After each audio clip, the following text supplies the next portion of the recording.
hello students, good evening. Good evening, sir. Okay.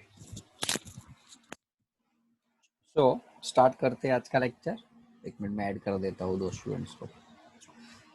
Hysteresis loop के अंदर I think सभी को क्लियर है. हेलो, रीड किया हुआ था टेक्स्ट बुक में से सभी ने? अरे हाँ ना बोलो.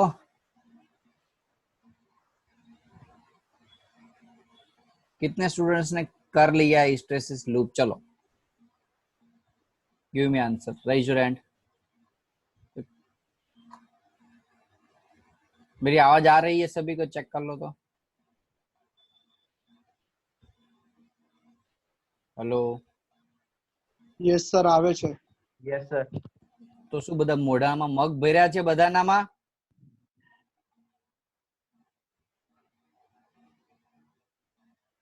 અને શું કર્યું તો લાસ્ટ લેક્ચર નું લર્ન કરવાનું મેં કીધેલું હતું. શું કર્યું તો ઘરે બેસીને તમે એક થિયરી ના કરી શકે. એક થિયરી આખી લાસ્ટ લેક્ચર માં ચરાયેલી હતી વધી વધી.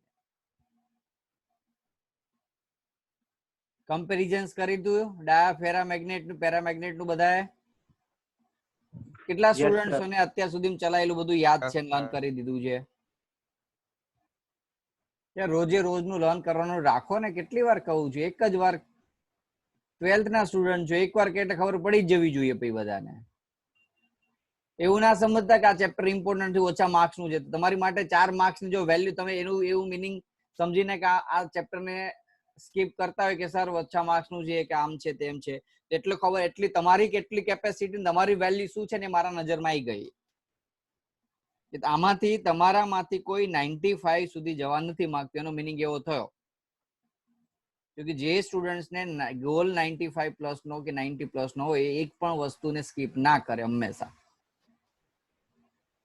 નથી જવું? કેટલા સ્ટુડન્ટ્સ 90 પ્લસ માર્ક્સ લાવવા છે? Raise your hand.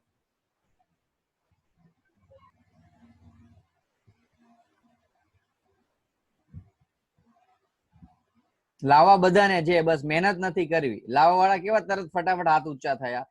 જેવા આ હાથ ઊંચા જે અમે હોમવર્ક નો ક્વેશ્ચન પૂછ્યો ને જયારે લર્ન કરવાનો ત્યારે થવા જોઈએ. હવે એવું સમજી લો કે જે લોકોએ હાથ ઊંચો કર્યા ને એ તમે રાઈટ પાથ ઉપર નથી જઈ રહ્યા. કાં તો તમારો ગોલ ચેન્જ કરી નાખો કાં પછી મહેનત વધારી દો. બે વસ્તુ કરો. આઈધર તમારો ગોલ ચેન્જ કરી નાખો, એ 90 માંથી 80 કે 70 નો, આઈધર તમારી મહેનત વધારી દો.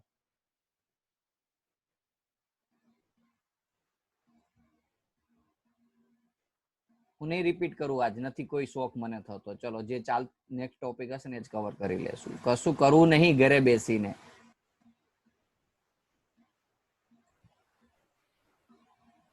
હોમવર્ક ની અંદર હિસ્ટ્રેસિસ લૂપ 5 ટાઈમ લખવાનું છે કમ્પલસરી બધાએ. અને કમ્પેરિઝન્સ કેટલાય મને આજે હોમવર્ક કમ્પેરિઝન ના હોમવર્ક મને નથી મોકલ્યા બધાએ. વિધિન 1 કે 2 સ્ટુડન્ટોના કંઈક આવ્યા છે મારી પાસે. લાસ્ટ લેક્ચર્સ નું હોમવર્ક મારી પાસે વિધિન 2 સ્ટુડન્ટ્સ નું કાઉન્ટ જોઈન કહું છું તમને. ચલો મારામાં તો કોઈ પણ ના નથી આવ્યા, ક્લાસીસમાં મે બી હોય તો. કેટલાય કર્યું છે? કેટલાય homework? Raise your hand. Last lecture નું હોમવર્ક કેટલાય કરેલું છે?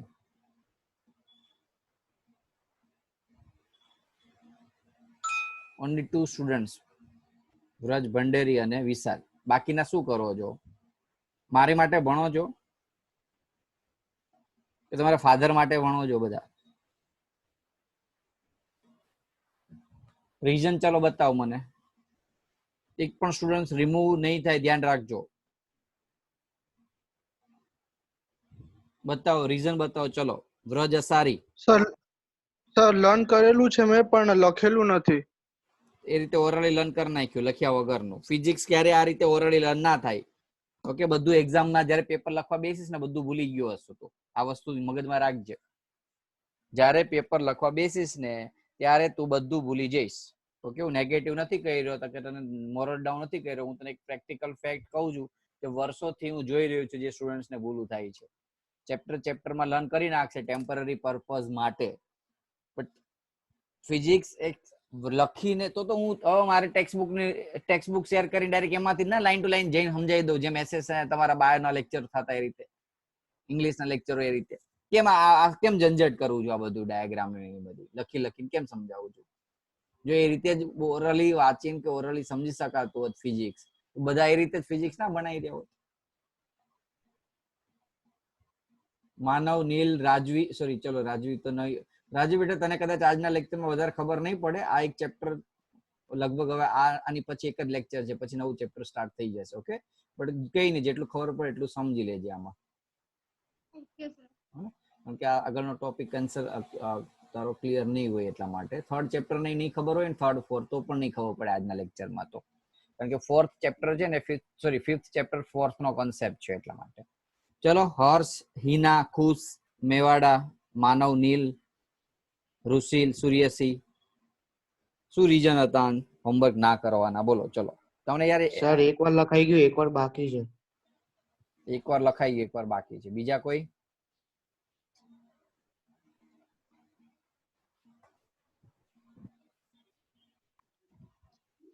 લાસ્ટ ટાઈમ જવા દઉં છું, આ ચેપ્ટર ઇમ્પોર્ટન્ટ નહીં ને એટલા માટે, પણ એટલું સમજી લેજો, નેક્સ્ટ લેક્ચર્સ થી કોઈ પણ નું રેગ્યુલર વર્ક નહીં હોય તેનું લેક્ચર્સ ની અંદર ઘૂસવા જ નહીં દો, એટલું સમજી લેજો. અને ખાસ ધ્યાન રાખજો, ક્લાસ ચાલુ થાય ને તો હાલત ખરાબ કરી દેશું. 12th સ્ટાન્ડર્ડમાં જો કેટલી વાર તમને સમજાવવું પડે, એકનું એક ભાષણ દેવું પડે છે, 12th માં છો, ભૂલી જાવ છો કે 12th સાયન્સમાં છો એમ. ના યાદ રહેતો હોય તો બધાને ઘરે 1-1 કિલો બદામ મોકલાઈ દઉં,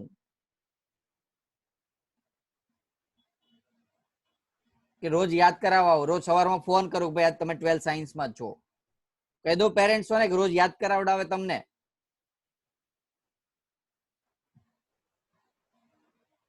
પછી જયારે રિઝલ્ટ નહીં આવે ને ત્યારે પેરેન્ટ્સ ને 15-20 લાખ રૂપિયા વ્યાજે લેવાની જરૂર પડશે ને ત્યારે ખબર પડશે. આટલું એવું મોઢું થઈ જશે, નાનું એવું. લાચાર બની જશો પછી, સમજી લેજો. હજાર વાર કીધું છે કે રોજે રોજનું વર્ક રોજે રોજ જ કરો. એક્ઝામ આવે, ટેસ્ટ રાખો ને પછી એના દિવસે એ દિવસે સવારમાં લર્ન કરવા બેસો. એની કરતા બુદ્ધિ ના ચાલે કે આપણે પહેલેથી જ પ્રિપેરેશન એ રીતના પ્રમાણે કરીએ.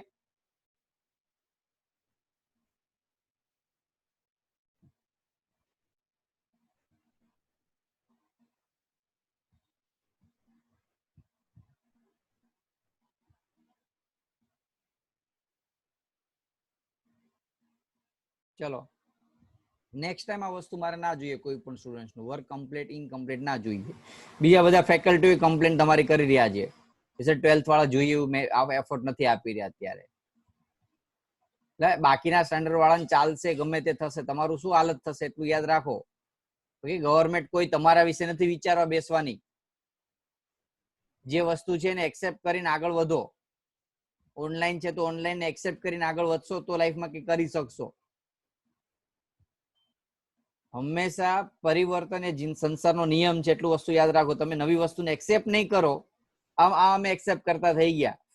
ટીચર એટલે સમજી લો કે ટેકનોલોજી ના હોય એની પાસે, એટલું બધું લેપટોપ ને બધું યુઝ ઓછા કરતા. એ ટીચરો અત્યારે વિડીયો એડિટિંગ કરતા આવડી ગયું છે, બધું આવડે છે. શું કરે? જો ચેન્જ નથી થયા, જે લોકો ચેન્જ નથી થયા રહી ગયા છે. એ લોકોને, જે લોકોને ઓનલાઈન ને એક્સેપ્ટ ના કર્યું રહી ગયા છે. એમ તમે પણ જે વસ્તુને એક્સેપ્ટ નહીં કરો તો રહી જશો લાઈફ ની અંદર પાછળ. એટલું મગજમાં નાખી દેજો.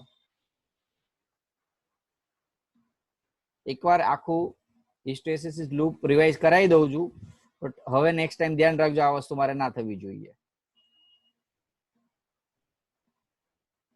लास्ट लेक्चर में जो हमने सीखा था paramagnetic material, diamagnetic material and फेरामैग्नेटिक material. Okay, इसके हिसाब से मैंने एक फोटो जो आपको पीडीएफ फाइल में दिया था, बस ये याद रख लो तो भी इनफ है. तो चलो, मैग्नेट की इफेक्ट क्या होगी? डायमैग्नेटिक यानी कि ऐसा मटेरियल जिसके अंदर क्या हो, मैग्नेट ना बन सके, वो फील्ड का अपोज कर रहा हो, उसको डाय बोलते हैं. वो मैग्नेट बन सकते हैं, उसको पैरा बनता.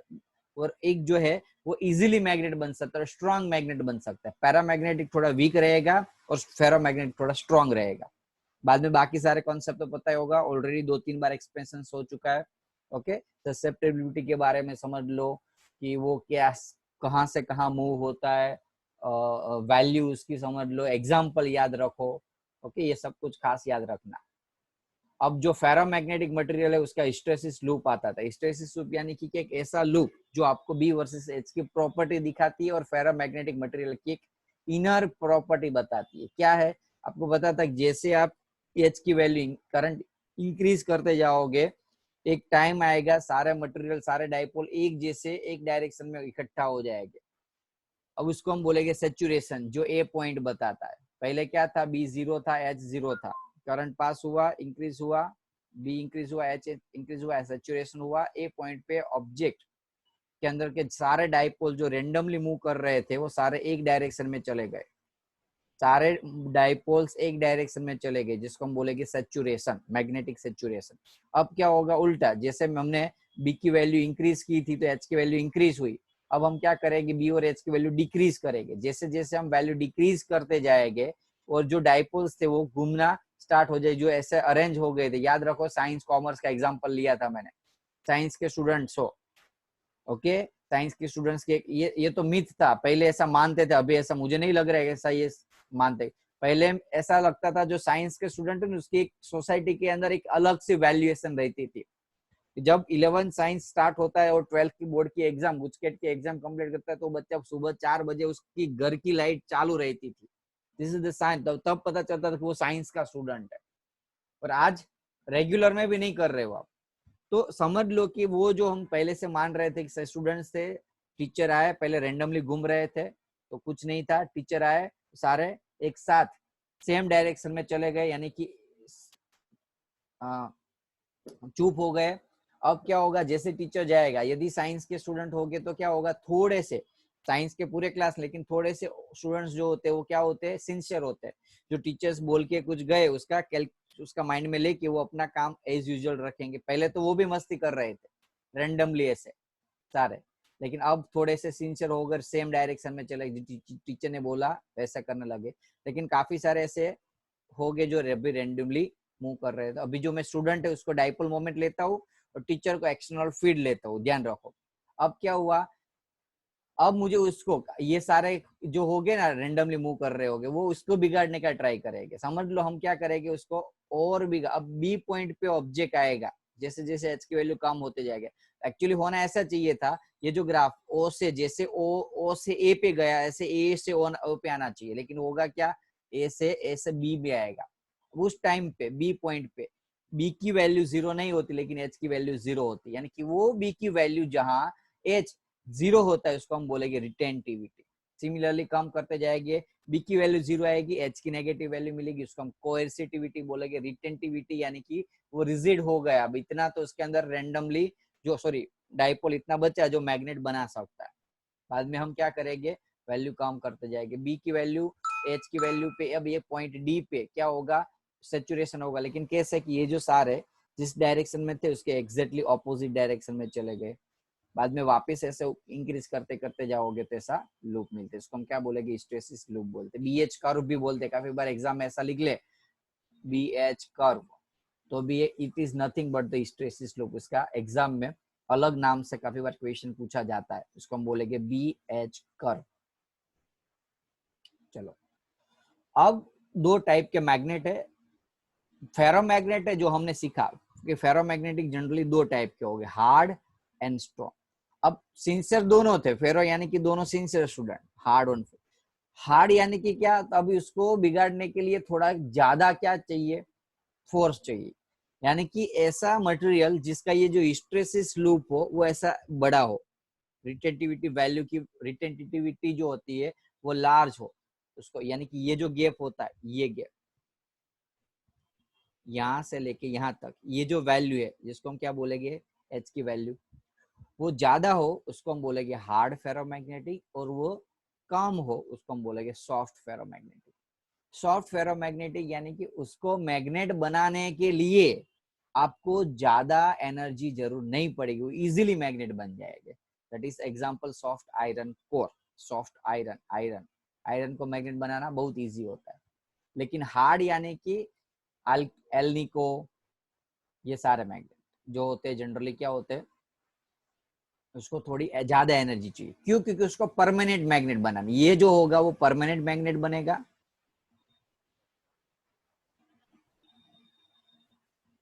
लेकिन आयरन जो है, जैसे देखो कोई कॉमन लॉजिक है, जिस चीज को ज्यादा एनर्जी की जरूरत पड़ी वो परमानेंटली होगा। जो अभी मैं बता रहा हूँ कि कोई एक एग्जांपल, कोई आप थियरी लर्न करने बैठो, जितना टाइम दोगे उस हिसाब से आपको वैल्यू, जैसे आपने समझ लो कि यहाँ 10 घंटा दिया और 1 घंटा दिया, ये इजीली लर्न तो हो गई, लेकिन वो शॉर्ट टर्म के लिए। और ये 10 घंटा जिस थियरी को आपने दिया, जो चैप्टर को दिया, वो परमानेंटली याद रहेगा। मैंने ऐसा याद रखा हुआ था कि ये सॉफ्ट जो कम टाइम में मैग्नेटाइज हो जाता है, लेकिन इजीली भूल भी जाता है। इजीली भूल जाना यानी कि जैसे वो इजीली मैग्नेट बन गया, वैसे जैसे आप उसका मैग्नेटिज्म खत्म भी होगा, इसलिए उसको हम इलेक्ट्रोमैग्नेट बनाते हैं, टेम्पररी मैग्नेट। इसको हम क्या बोलेंगे? इलेक्ट्रोमैग्नेट। बोलो क्लियर है concept? Hard and soft. Hard यानी कि बहुत मेहनत करने की जरूरत पड़ी और परमानेंटली बन ही गए, बाद में वो मैग्नेट ही रहेगा। लेकिन सॉफ्ट यानी कि उसके अंदर जब आपने इलेक्ट्रिसिटी पास की तो वो मैग्नेट बने, लेकिन वो तब तक जब तक आप एनर्जी पास कर रहे हो, इलेक्ट्रिसिटी पास कर, जैसे छोड़ दोगे तो तुरंत वो अपनी मूल पोजीशन पे आ जाएगा। कॉन्सेप्ट क्लियर है सभी को? સર તો આ પેરામેગ્નેટ Yes. જેવું જ ના થયું? પેરામેગ્નેટ જેવું નહીં, કારણ કે paramagnet one type of paramagnet, soft iron core છે ને, ઓકે, એની પ્રોપર્ટી ઓલમોસ્ટ પેરામેગ્નેટિક મટીરિयल, लेकिन માઇનોર ડિફરન્ટ હોય। આપ જો તમે એ સોફ્ટ આયરન કોર ને થોડું વધારે પડતો ઇલેક્ટ્રિસિટી આપશો તો એ હાર્ડ જેવું બની જશે, પરમેનન્ટ મેગ્નેટ બનવાનો ચાન્સીસ વધારે છે। અને પેરામેગ્નેટ છે ને, એને તો તમે મેગ્નેટ બનાવી જ નહીં શકો, પછી પરમેનન્ટ ક્યારેય ના બની શકે, તો ટેમ્પરરી, સાવ ટેમ્પરરી હશે। અને બીજી વસ્તુ, પેરામેગ્નેટ ની અંદર શું છે કે એની જે મેગ્નેટિક પ્રોપર્ટી હોય ને, વીક હોય। સમજી લો કે મારી પાસે બે મેગ્નેટ છે, પેરા અને ફેરા મેગ્નેટ, અને ફેરાની અંદર સોફ્ટ છે। હવે મેં એને ઇલેક્ટ્રિસિટી દીધી પેરામેગ્નેટિક, એ સ્ટ્રોંગ નહીં હોય, એ વીક, એકદમ વીક મટીરિयल બનશે, વીક મેગ્નેટ બનશે। જ્યારે સોફ્ટ છે, સોફ્ટ પેરામેગ્નેટિક, એ બનશે તો સ્ટ્રોંગ જ, ભલે ટેમ્પરરી માટે પણ બનશે કેવું?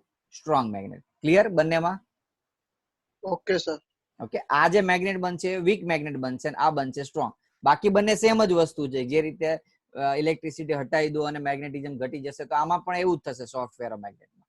પણ જ્યારે ઇલેક્ટ્રિસિટી આપને દીધી હશે, મટીરિયલ સમજી લો કે આ રીતના આપણે મટીરિયલ અંદર મૂકતા હતા અને કરંટ પાસ કરીએ છીએ, જ્યારે ઇલેક્ટ્રિસિટી પાસ થઈ રહી છે ત્યારે પેરામેગ્નેટિક વીક મેગ્નેટ તરીકે બિહેવ કરશે ને ફેરો છે સ્ટ્રોંગ મેગ્નેટ તરીકે બિહેવ કરશે। ક્લિયર? અને જ્યારે સોફ્ટ છે એ મેગ્નેટિઝમ હટી જશે, ઇલેક્ટ્રિસિટી હટી જશે, તો પાછું એ જ પોઝિશનમાં આવી જશે, લેकिन हार्ड હશે એ परमानेंटली मैग्नेट बनी जैसे। कॉन्सेप्ट क्लियर सभी का? गिव मी यस और no? Yes, yes sir. Sir. Okay, चलो अब हम नेक्स्ट टॉपिक पे जाते हैं।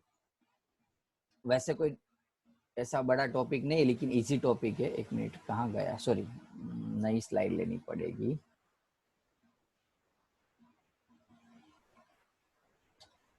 सो हार्ड एंड फेरो तो क्लियर हो चुका है आपको। अब permanent magnet and electromagnetic. Permanent magnet यानी कि क्या? ये चीज जो आप मैग्नेट मार्केट में मिल रहा है ना, वो परमानेंट मैग्नेट। और इलेक्ट्रोमैग्नेट क्या? यानी कि आपके पास आयरन प्लेट है, सीट है, उसको आप सोलेनोइड में के अंदर रख रहे हो और करंट पास कर रहे हो। जब तक करंट पास होगा तब तक वो मैग्नेट रहेगा, जैसे करंट बंद कर दिया तो मैग्नेट हट जाएगा, तो उसको हम क्या बोलेंगे? Electromagnetic material. बोलो क्लियर है concept? Yes, sir. Permanent magnet का एग्जांपल तो कब, जो परमानेंट मैग्नेट होते हैं वो जनरली, और इलेक्ट्रोमैग्नेट होते हैं उसका एग्जांपल। तो आप क्या करोगे? आयरन कोइल को कहाँ रखोगे? सोलेनोइड के Solenoid. अंदर। तो इलेक्ट्रोमैग्नेट कहाँ यूज होता होगा पता है? तो बता सकता है? इलेक्ट्रोमैग्नेट कहाँ यूज होगा? ટ્રાન્સફોર્મર। Speakers हाँ, में. स्पीकर्स में। स्पीकर में परमानेंट मैग्नेट होता है बेटा। Okay.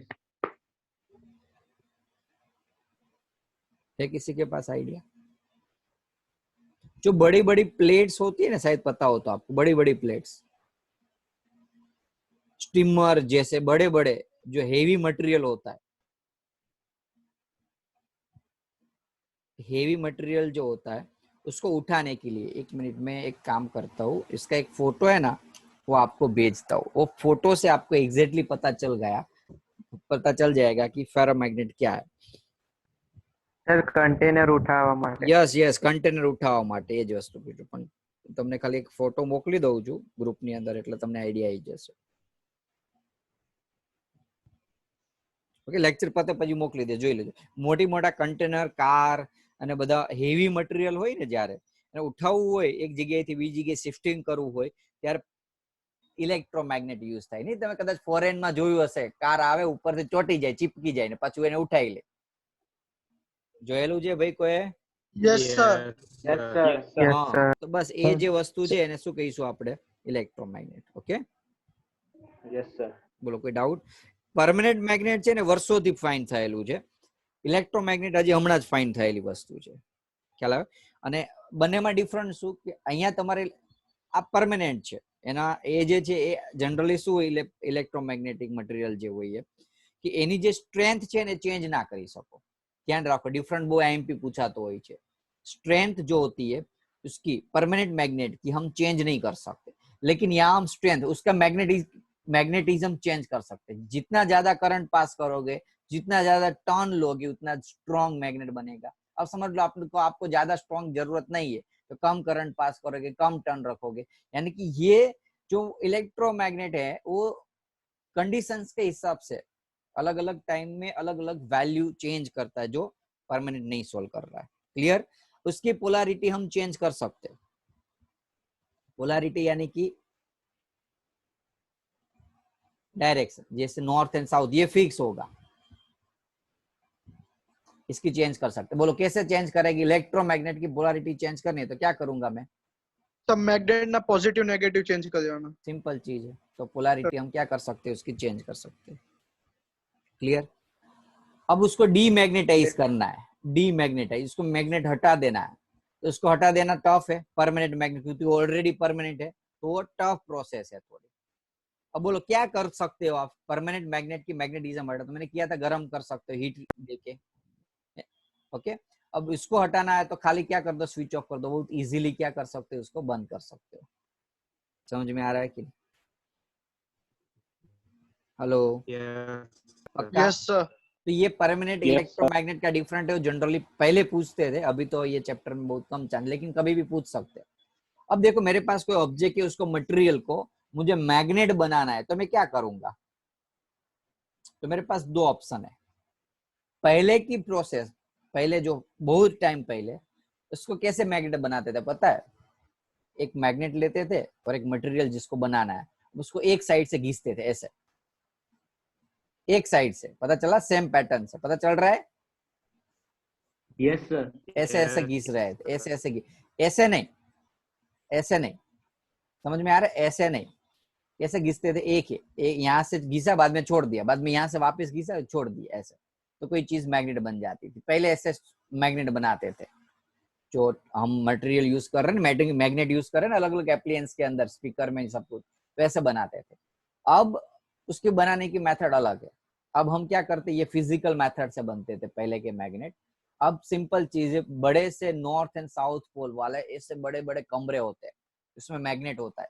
शायद पता हो तो ईएमआई किया होता है किसी ने, ऐसे बड़ा सा होल होता है, इसके अंदर आपको छोड़ देते. ईएमआई में क्या होता है? नॉर्थ एंड साउथ किया है ईएमआई किसने? किसी ने? MRI. अरे सॉरी, एमआरआई यार, एमआरआई किया है किसी ने? एमआरआई स्कैन किसी ने किया है बॉडी में से किसी नो का? सर. No sir. ओके. यदि No, किसी ने, sir. हाँ, यदि किसी ने किया हो ना तो उसको पता होगा, यदि किसी के साथ गए होंगे. जब एमआरआई स्कैन के अंदर केबिन में जाना होता है तब आपकी बॉडी में से जो भी मटेरियल है, की है, आपने जो किचन पहना हुआ है, ओके, सारे ऑर्नामेंट्स, ये सारी चीज आपको बाहर निकाल देते हैं और उसके लॉकर में रख देते हैं. आपका वॉलेट, आपकी की, सब कुछ. क्यों पता है? क्योंकि जब आप केबिन में बैठते हो, अंदर जा रहे हो, जिस बॉडी का आपको स्कैन, समझ लो आपके साथ कुछ की, जो आयरन पार्टिकल की आ गई. अब आपकी जो बॉडी है ना वो तो आयरन है नहीं, इसलिए चाहे कितनी भी उसमें से मैग्नेटिक फील्ड पास करे कोई इफेक्ट होगी नहीं बॉडी में, बॉडी को, तो बॉडी तो चिपक नहीं जाएगी. लेकिन जो वो आयरन पार्टिकल्स है वो चिपक जाएगा. और प्रॉब्लम क्या होगा? ये जो फील्ड होती है ना वैसे घूम रही होती है, ऐसे बड़ी बड़ी साइक्लोट्रॉन जैसे. ऐसे फील्ड चेंज होती रहती है ऐसी करंट की वजह से, इसलिए उसके ऊपर फोर्स लगता है, वो चाबी क्या करती है, घूमने लगती है और आपको लग जाएगी। समझ में आ रहा है? और चाबी के साथ, यदि चाबी आपकी बॉडी के साथ कनेक्टेड हो, आपकी बॉडी के साथ उसको खींच लेगा, आपकी बॉडी भी खींच लेगी की के साथ। हेलो, समझ में आ रहा है सभी को? Yes yes sir sir. Yes sir. इसलिए एमआरआई करने के लिए वो एमआरआई में क्या होता है, वो इलेक्ट्रोमैग्नेट होता है, टेम्पररी मैग्नेट बन जाता है और बॉडी में से वो ईएम वेव निकालता है और वो चेकिंग करता है बॉडी में से। तो ये इलेक्ट्रोमैग्नेट है। बोलो, कॉन्सेप्ट क्लियर है ना इलेक्ट्रो परमानेंट का? मैंने यस सर ज्यादा डिटेल में नहीं गया हूँ। ओके, ज्यादा डिटेल में नहीं गया क्योंकि वैसे थियरी नहीं आती एमसीक्यू ज्यादा, सॉरी 3 मार्क्स की थियरी आती थी, 1 2 मार्क्स की पूछ सकते हैं आपको इसमें। तो आज यहाँ आपकी थियरी कंप्लीट होती है। ओके, नई कोई थियरी बाकी नहीं है। ओके, अभी टाइम है तो हम ऐसा करते हैं, एग्जाम्पल ले लेते हैं आज। ओके, और नेक्स्ट लेक्चर में उसके एक्सरसाइज ले लेंगे। थियरी में कोई डाउट किसी को बताओ वही तो।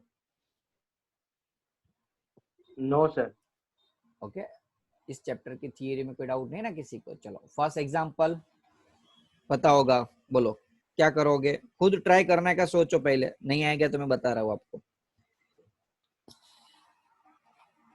चलो, क्या फाइंड करना है आपको? Magnetic field magnetic field B find करनी है। क्या दिया हुआ है? तो मोमेंट, मैग्नेटिक मोमेंट दिया हुआ है। कितना दिया हुआ है? 7.5 to 10⁻⁶. 7.5 6.7 sorry into 10⁻². 6.7 into 10⁻²। Moment of inertia कितना दिया हुआ है? 7.5 into 7.5 10⁻⁻². It perform the 10 oscillation in 6.70 second. शायद ये हो गया है ना हमारा, थियरी के साथ करवाया था शायद, मुझे ऐसा लग रहा है। Total No sir. ओके, कोई बात नहीं। चलो, 6.70 इन 10 रोटेशन, तो एक रोटेशन के लिए कितना टाइम लगा? 0.67 सेकंड। अब ऑब्जेक्ट रोटेशन कर रहा है, एक रोटेशन के लिए टाइम कितना लगा? 0.67। ये एम दिया हुआ है, मोमेंट्स ऑफ इनर्शिया। तो अब यहाँ हम फॉर्मूला डिराइव करेंगे। बोलो, हमें फाइंड करना मैग्नीट्यूड है। मैग्नीट्यूड के साथ किसी का कोई रिलेशन है, बता सकता है कोई? मैग्नेटिक फील्ड का relation T is equal to time period is equal to 2 pi under root I upon MB। और एक फॉर्मूला डिराइव થાય છે, ध्यान રાખજો, ये फॉर्मूला याद रखना। T is equal to 2 pi under root I upon MB। जैसे T is equal to 2 pi under root, वो दूसरा फॉर्मूला था ना सिंगल सॉरी इलेक्ट्रिक फील्ड के लिए, या मैग्नेटिक फील्ड के, ये फॉर्मूला बनेगा। अब हमें फाइंड क्या करना है? बी देख लो, आपके पास T की वैल्यू है 0.67, I की वैल्यू है, बोलो आ जाएगा? अब यस सर फॉर्मूला याद रखना बच्चों। ये इस चैप्टर में मैंने एक ही चीज बताई थी, फॉर्मूला याद रख लो सारे। ओके, डेरिवेशन कोई काम का नहीं है इस चैप्टर में, खाली फॉर्मूला याद रख लो। 9 जनरली टीचर तो ये चैप्टर चलाते भी नहीं है। ओके, चलो याद रख लिया। T is equal to 2.√I/mg। कैसे आए उससे जरूरत नहीं, किसी को सीखना तो बाद में बताना, मैं करा दूंगा, लेकिन अभी आपको सीखने की जरूरत नहीं। तो इसमें से आप बी को मेन बना लोगे तो आपका आंसर आ जाएगा। ओके, थोड़ा जल्दी जा रहा हूँ, यदि डाउट हो तो बताना बाद में। चलो 5.2 में क्वेश्चन देखो। Short bar magnet place with the axis 30 degree, theta कितना दिया हुआ है? 30 degree, with external field B कितना है? देखो बी की वैल्यू 800. 800 जी का मीनिंग क्या हुआ? उसको टेस्ला में कन्वर्ट करना है। 10⁻⁴. गोस 10⁻⁴. याद रखना, 1G is equal to 10⁻⁴ tesla. Clear? चलो, दूसरा डेटा है टॉर्क। टॉर्क दिया हुआ आपको। So what is the magnitude magnetic moment of magnet? Magnetic moment find करना m। तो टॉर्क का फॉर्मूला था, याद हो तो, mb MB sin sin theta. Theta. अब थीटा कितना दिया बोलो तो इसमें? 1/2 सॉरी 30 डिग्री, तो sin 30 1/2। m को मेन बना लो, t upon b sin theta. बोलो कर लोगे? t की वैल्यू 0.016 बी की वैल्यू है, मैं सॉल्व नहीं करा रहा हूँ आपको, खाली ध्यान देना आप खाली।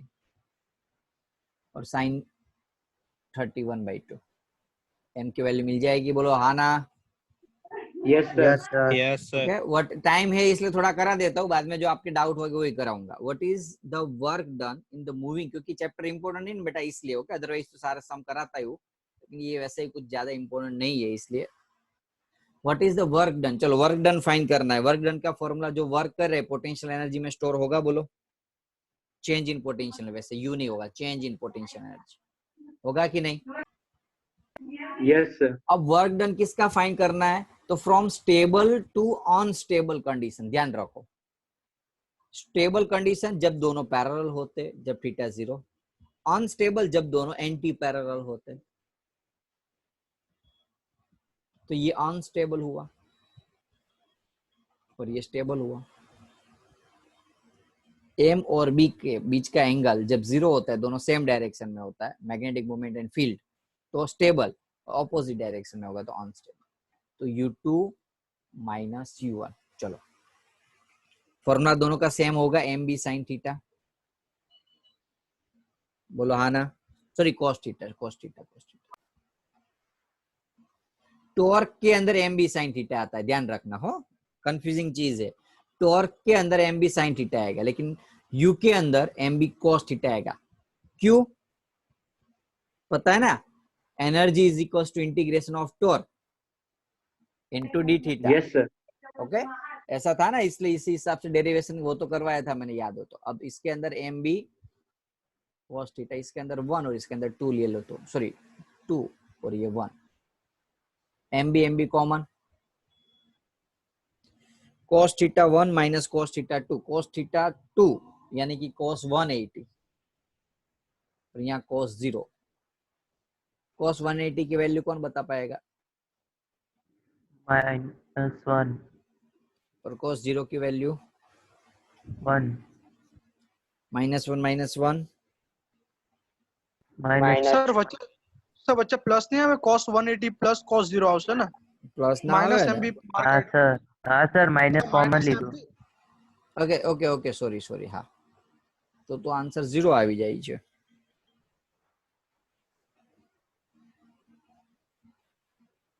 cos theta 2 minus M B common sir લીધો ને આપણે, એમબી સર ઓલામાં પ્લસ એમબી આવશે ને cos થીટા 1 પ્લસ એમબી। ના આવે यार प्लस, एक मिनट एक જ મિનિટ हो।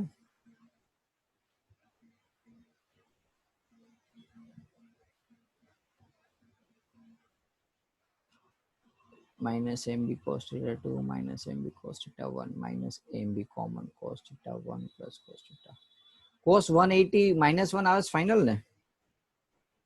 Yes sir. तो 0 આવી જાય છે આન્સર, તો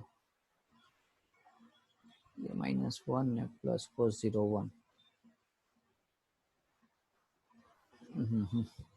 ટેક્સ્ટ બુક માં જો તો સોલ્યુશન માં શું આપેલું છે, सर 2 MB આવે છે। 2 જ આવવો જોઈએ, 0 આવવો ના જોઈએ, પણ ગમે તે કંઈક નાની એવી ગલતી થઈ ગયેલી છે।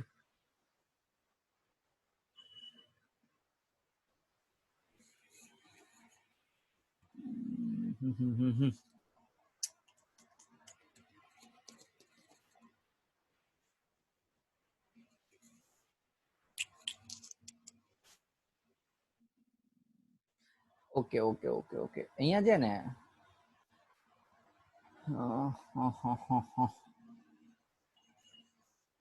એક મિનિટ હો, સર પ્લસ MB ને માઇનસ MB લેવું પડશે એવું એ હશે। જ લેવાનું થશે। Plus U- MB sir minus MB U2 U2 यानी कि stable unstable condition, okay, U2 यानी कि अनस्टेबल के अंदर हम क्या करेंगे, माइनस ले लेंगे, और अनस्टेबल के अंदर इसको क्या करेंगे, प्लस ले लेते। Clear, Yes, sir. ખ્યાલ આવી ગયો ને હવે। બાકી પેલું તો આવશે જ cos theta, right, cos 180 and cos 0। Okay, मैं बाद में आपको बताऊंगा ऐसा क्यों हो रहा है, क्योंकि मुझे देखना पड़ेगा। माइनस एम बी cos 180 की वैल्यू अब -1 और एम बी cos 0 की वैल्यू 1। तो भी यार 0 ही आ रहा है, कुछ तो गड़बड़ है इसके अंदर यार। ये खाली ये एक टॉपिक रखो, खाली ये जो वर्क डन का मैं देख लूंगा। ओके, आपका टाइम बाद ज्यादा वेस्ट होगा। अभी टेम्पररी ऐसा याद रख लेते हैं कि जब अनस्टेबल कंडीशन होती है और एक ये स्टेबल कंडीशंस के लिए। ओके, ટેક્સ્ટ બુકમાં થિયરીમાં આપ્યું છે કે સર લાસ્ટમાં સ્ટેબલમાં આપ્યું છે. સ્ટેબલમાં નેગેટિવ લેવાનું અને અનસ્ટેબલમાં પોઝિટિવ. ओके ओके, तो इसके लिए पॉजिटिव ले लेंगे M B cos theta minus stable में नेगेटिव लेना है ना। Yes sir. चलो तो माइनस माइनस प्लस, तो 2 MB cos थीटा अब आ जाएगा। सॉरी सॉरी, इसमें दोनों में वैल्यू अलग अलग है ना। cos एक के लिए cos 180, एक के लिए cos 0, तो 180 की वैल्यू, तो भी प्रॉब्लम तो हो ही रहा है। इसमें ना एक ऑप्शन है हमारे पास, हम डायरेक्टली ये वैल्यू ले कि भाई अलग अलग देखो, अनस्टेबल है राइट, अनस्टेबल। अनस्टेबल में क्या ले लेंगे, डायरेक्टली एमबी, और स्टेबल है इसके लिए माइनस एमबी ले लेंगे। क्लियर? हम वैल्यू भी डाल रहे और साइन भी डाल रहे, इसलिए आंसर मैच नहीं हो रहा है। समझ में आ रहा है कि नहीं? cos थीटा भी डाल रहे आगे યસ સર. और माइनस भी डाल रहे, या तो cos थीटा डालो या प्लस माइनस डालो।